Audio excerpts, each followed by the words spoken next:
지난 1부에서는 후면 카메라 사진을 알아봤고요. 이번 2부는 후면 카메라 동영상과 전면 카메라를 전반적으로다가 비교해 볼 텐데요. 시작하기 전에 1부 내용 복습을 한번 해볼까요? 그래요, 우리 다 바쁜 사람들인 거 서로 형편 다 아니까 복습은 각자 알아서 하시고요. 바로 2부 들어갈게요. 먼저 영상 촬영 시에 소리 녹음 성능에서부터 차이점이 있었는데요. 아이폰 SE, 10R, 11은 이 스테레오 녹음이 가능한 반면 8은 이것이 불가능했습니다. 이 스테레오 녹음은 간단하게 말해 둘 이상의 채널로 녹음하는 것을 말하는데요. 먼저 아이폰 8의 자동차 소리를 한번 들어볼게요. 네, 이렇게 왼쪽 오른쪽 구분 없이 소리가 들리게 되는 반면 이 스테레오 녹음이 가능한 나머지 모델을 들어보면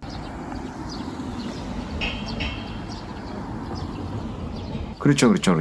요 따위로 마치 차가 오른쪽으로 기어가는 듯한 입체감 있는 사운드를 들을 수가 있는 것이죠.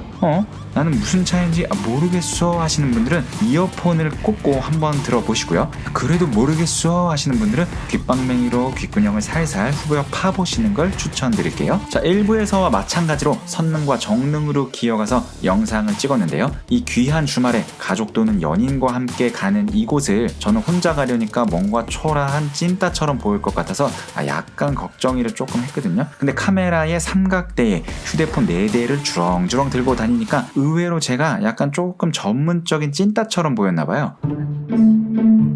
사진 잘 찍으시네. 그러니까 3개를 갖고 이렇게 하는 거예요? 뭐 테스트하느라. 뭐 핸드폰? 네네네, 맞아요. 핸드폰 회사에서 나온 거예요? 그래서 사진 잘 찍네. 아니, 핸드폰 회사는 아니고요. 어디요?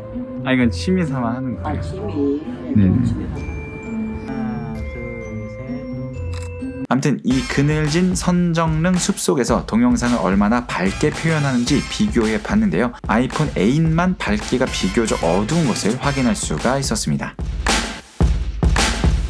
또한 스펙상으로 보면 동영상 촬영 시 다이나믹 레인지 기술이 아이폰 11만 최대 60프레임까지 지원을 하는데요. 실제로 60프레임으로 촬영을 해보면 이렇게 SE와 10R은 어두운 건물 밝기를 올리다가 그만 밝은 태양의 디테일이 다 날아가 버렸지만 11은 밝은 태양의 모양도 비교적 동그랗게 잘 잡아주었습니다.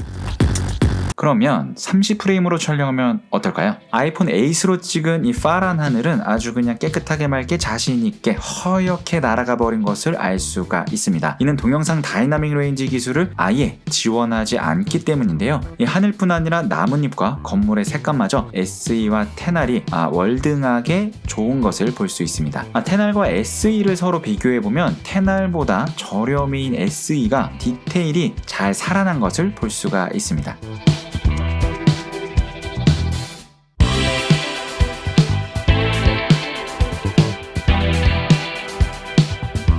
이번엔 동영상의 중요한 기능 중에 하나죠. 손떨방, 즉 이미지 흔들림 보정 기능을 살펴봤습니다. 자, 여러분들과 같은 일반 평민 눈에는 아무런 차이가 없어 보일 수 있는데요. 제가 면밀히 분석을 해보니까 모르겠어요. 저도 평민이라 솔직히 기술적인 차이는 없어 보이더라고요. 자, 이제 전면 카메라 테스트를 시작하겠습니다. 실내로 기어 들어가서 전면 카메라 인물 사진 촬영을 해봤는데요. 8을 제외한 SE, 10R, 11은 전면 카메라 인물 사진을 지원을 했는데 후면 카메라와 조금 다른 점이 있다면 이 10R이가 11처럼 사물까지 인식을 해서 아웃포커스 효과를 줄 수 있다는 점입니다. SE는 아쉽게도 전면 카메라에서도 사물 인식은 불가능했고요. 그런데 말입니다, 제가 또 아주 호기심이가 되게 많거든요. 그래서 사람만 인식하는 아이폰 SE로 이렇게 해서 셔터를 누르기 직전에 얼굴을 싹 치우면 SE에서 사물 아웃포커스를 찍을 수 있지 않을까 했는데 안되네. 애플이 아주 꼼꼼하게 잘 만들었어. 아주 일부에서 말씀드린 것처럼 아이폰 8과 SE는 다이나믹 레인지 기술 자체가 달라서 품질도 달랐는데요. 전면 카메라는 모두 사진을 위한 자동 HDR 기술이 적용되어 있었습니다. 그런데 사진을 찍어보니 결과는 달랐어요. 아이폰 8은 명부가 다 날아가서 인형털을 다 왁싱한 것처럼 보였고요. SE는 털 인형이라는 것을 누구나 알아볼 수 있게 이렇게 질감이 표현됐습니다. 이처럼 아무리 카메라 스펙이 같더라도 아이폰 SE에는 가장 빠른 A13 바이오닉 프로세스가 탑재되어 있다 보니까 보니까 소프트웨어적으로 사진 품질을 끌어올리는 그 능력치에 차이가 있는 것으로 나타났습니다. 다음으로 해상력을 비교해보면 아이폰 11은 역시 비싸니까 디테일을 잘 표현하는 건 뭐 알겠는데 10R보다 저렴한 SE가 오히려 10R보다 더 이 질감 표현을 사실적으로 표현을 했습니다. 제가 SE를 메인폰으로 사용하고 있다 보니까 뭐 아무래도 팔이 안으로 굽어서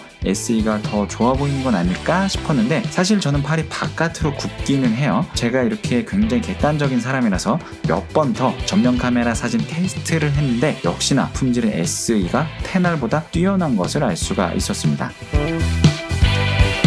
이런 특징은 저조도 사진에서도 비슷했는데요. 이 마스크의 질감을 한번 보면 11과 SE가 10R보다 확실히 더 좋다는 것을 알 수가 있어요.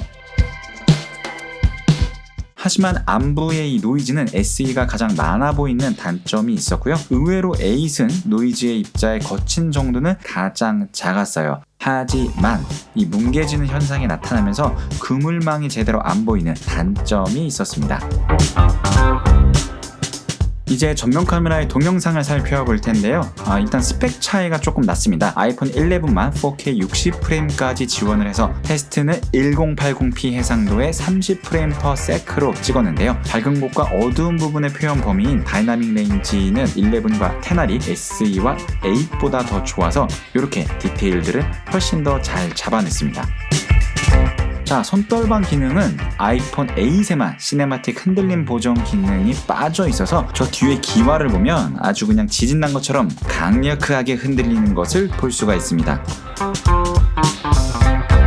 이번엔 전면 카메라의 저조도 동영상 품질을 테스트해봤는데요. 화면 밝기는 의외로 8이 가장 밝았고 그 다음이 SE 10R 11 순이었어요. 하지만 노이즈가 많은 순서도 A, SE 10R 11 순으로 나타났습니다. 근데 사실 저조도에서는 구린 건 다 매 한 가지였어요. 밤에는 우리 모두 다 같이 사용하지 않는 게 증신 건강에 좋을 것 같습니다. 자, 이렇게 1부와 2부로 나눠서 아이폰 8 SE 10R 11의 카메라 테스트를 마쳤습니다. 자, 요약하자면 8은 아무래도 가장 오래된 만큼 스펙이 아예 빠져있는 것도 있어서 가장 연약한 모습을 보여줬고요. 11은 역시 비싼 만큼 넷 중에서는 가장 좋은 품질을 보여줬습니다. 그리고 의외로 SE가 전면 카메라 사진은 10R보다 더 좋았고 후면 카메라까지 종합적으로 성능을 비교하더라도 10R보다 습자지 한 5장 정도 앞서지 않나 싶었어요. 특히 가격까지 고려한다면 SE를 추천하지 않을 수가 없었습니다. 오늘 영상은 여기까지입니다.